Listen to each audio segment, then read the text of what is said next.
ቀለበቷ። በዚህ መሃል በድንገት እያየ የሰው ኮቴ ሲጠጋው ተሰማው። ወደ ዩኒፎርም ኪሱ ውስጥ ቀለበቱን ከቶ ዞር ሲል ግን ማንም የለም። ክው ብሎ በረጅሙ ተንፍሶ ተመስገን አለ።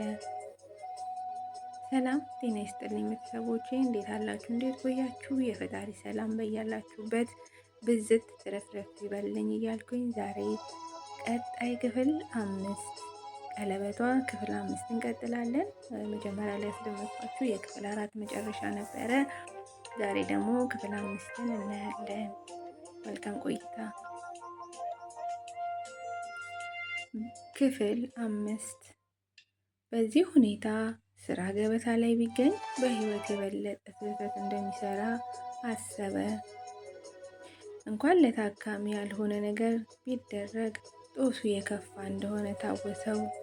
ከምንም በላይ ግን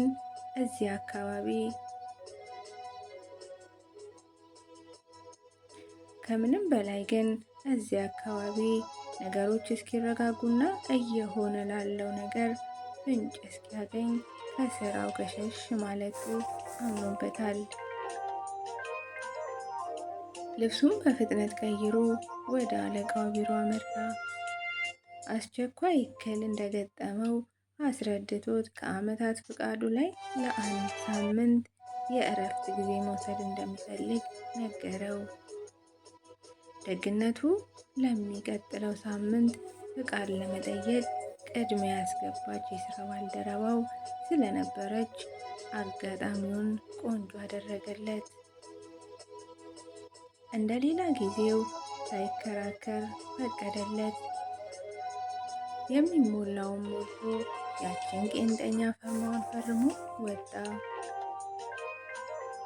የገባበትን ጥርጣሬ ከዓላሙ ለማጣራት ወስኖ ወደ ዓለም ተመለሰ። እኔ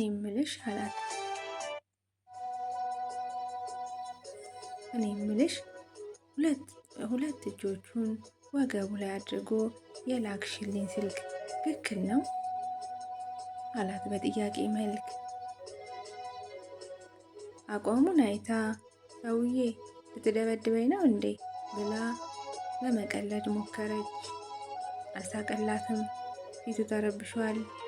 መለስ ብላ አሁን ምን ነው አይሰራም ወይስ አላነሳልህም? እርግጠኛ ነሽ ግን? እስኪ ደግመሽው። ምን ሆነሃል? ይኸው ብላ ስልኳን አውጥታ ታየችው። ግጥም ዶክተር ቱፋን ይላል። መልስ አልሰጣትም። ዛሬ በቆመችበት እሱ ቀድሞ ጥሏት ሄደ። አንተ ደህና ነህ ግን አለችው። ከፊቱ ተሰወረ። የሆስፒታሉ መውጫ ጋር ሲደርስ በሆስፒታሉ በር ላይ ያለውን የደህንነት ካሜራ አየው።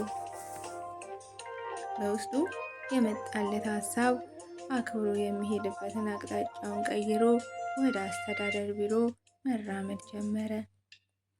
የደህንነት ካሜራን ዳታ መመልከት ከተፈቀደልኝ ሰው ውጭ ቀላል ባይሆንም በካሜራ የተፈጠረውን ለማወቅ ግን የሆነ ምክንያት ለመስጠት በአእምሮ አሳማኝ ስብስብ እየፈለገ ነው። ዝናብ ባረጠፈው ጥቁር ሆስፒታል ዙሪያ ገባውን እየቃኘ እንደ ሌላ ጥላውን እየፈራ ሰከም እያለ የመኪና ማቆሚያ ጋር ሲደርስ እንደነበር ሰው በአንድ አቅጣጫውን ቀይሮ ወደ መጣበት መራመድ ጀመረ። ልቡ አጉል ደለቀች። በር ላይ እስከሚደርስ ከኋላ ማጅራቱን እንደሚይዙት አስቦ በቶሎ ከብሎኬቱ መሃል ባለው ኮረብታ ታጥፎ ገባ። ያየውን ማመን አልቻለም። እነዛ ጥቁር የለበሱ ሰዎች ከአንዲት ሴት ጋር ከነጯ ባትል ቪኤት ላይ እየወረዱ ነበር። ንቃቱ ሁላ ጠፋ። ቀለበቱ ላይ ያለውን ሚስጥር ካየው በኋላ ቀለበቱ ከአደራ በላይ እንደሆነ ገብቷል። ሰዎቹ ቀለበቱን ፍለጋ ተመልሰው እንደሚመጡ ተረድቷል። ቀለበቱ ሳለ ተደብቆ በቆመበት ኪሱን በስሱ ዳበሰው። ቀለበቱን የለም ሌላ ትኩሳት ከሆነው ይልቅ ሊመጣ ያለው የከፋ ነው።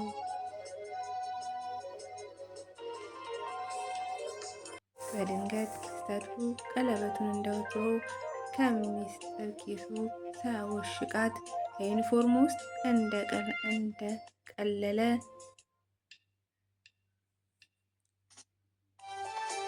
ከሚስጥር ኪሱ ሳያወሽቃት ከዩኒፎርም ውስጥ እንደከተታት እንደረሳው ትዝ አለው። ቲሽ ምን አይነት ቀልበ ቢስ ነኝ ብሎ ተናደደ። እንዴት እንዲህ ያለ ስህተት ሰራለው?